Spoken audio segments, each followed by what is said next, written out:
राधे राधे। श्री कृष्ण चरितमृतम भाग 3।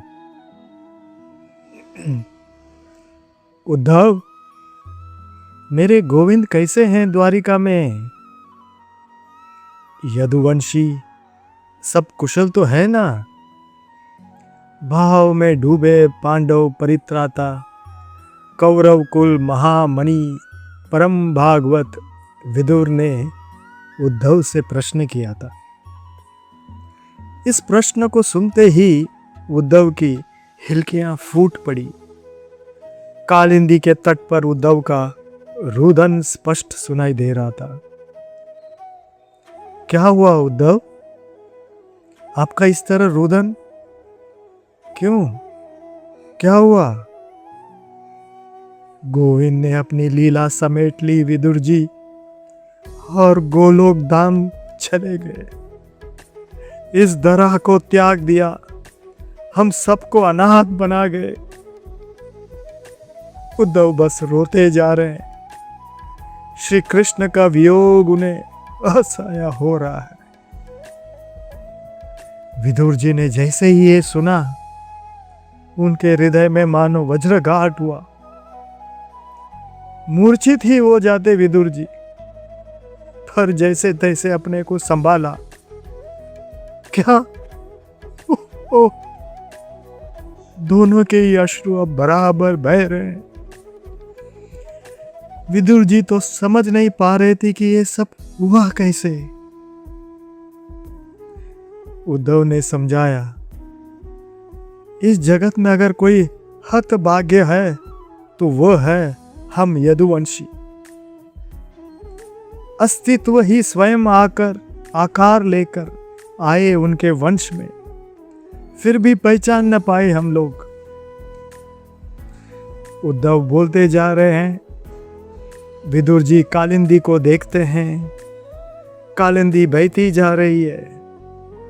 श्री वृंदावन में गोविंद की सुगंध चारों ओर है।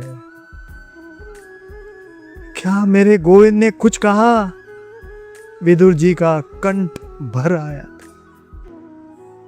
हाँ, आपको स्मरण किया था तात। अश्रुओं को पोंछते हुए उद्धव बोले थे। ओह, मेरा परम सौभाग्य। विदुर जी ने लंबी सांस ली। कुछ उपदेश उद्धव? परम धाम गोलोक जाते हुए कुछ उपदेश किया था क्या मेरे श्री कृष्ण ने?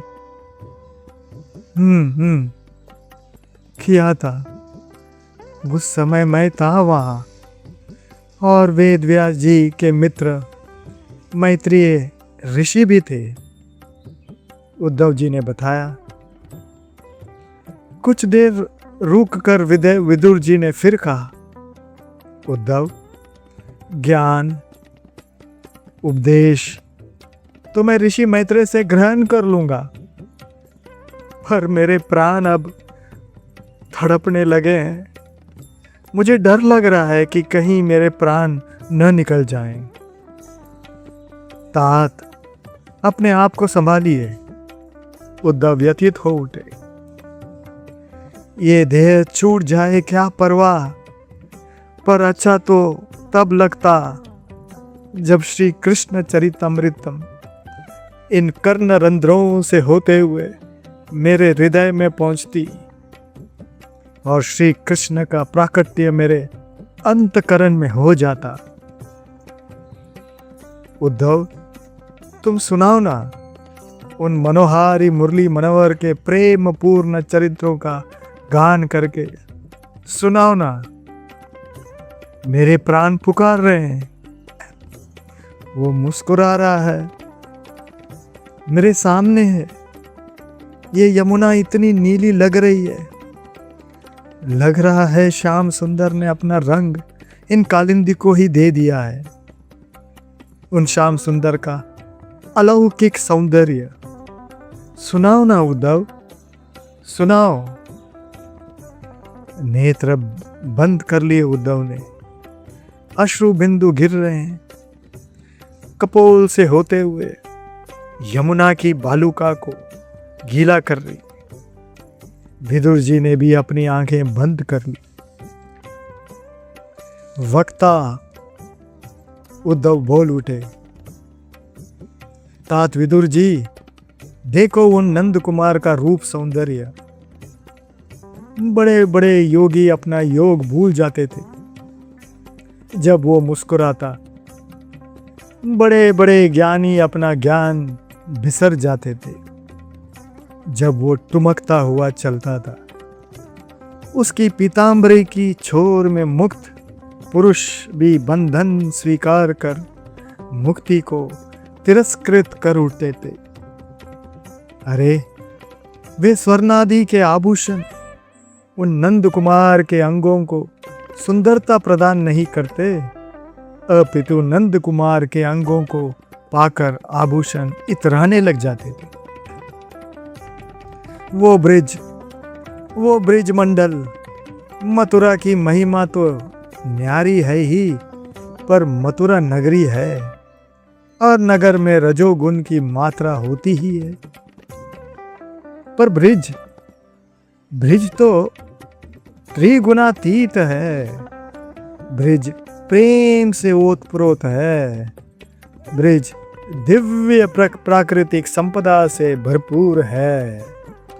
गौएं जहां निश्चिंत हो रंबाती रहती है। अनेक वन में इस ब्रिज में, उन वनों में एक वन है मथुरापुरी के पास में ही महावन। उद्धव ने वसुदेव नंदन की चर्चा न करते हुए सीधे नंद नंदन की चर्चा छेड़ दी थी। वैसे स्वयं विदुर जी भी नंद नंदन को ही सुनना चाहते थे। विदुर जी को रुचि नहीं थी मथुराधीश में, न द्वारकाधीश में, सिर्फ नंदन नंदन में, क्योंकि माधुर्य रस सार तो इन्हीं में प्रकट हुआ है।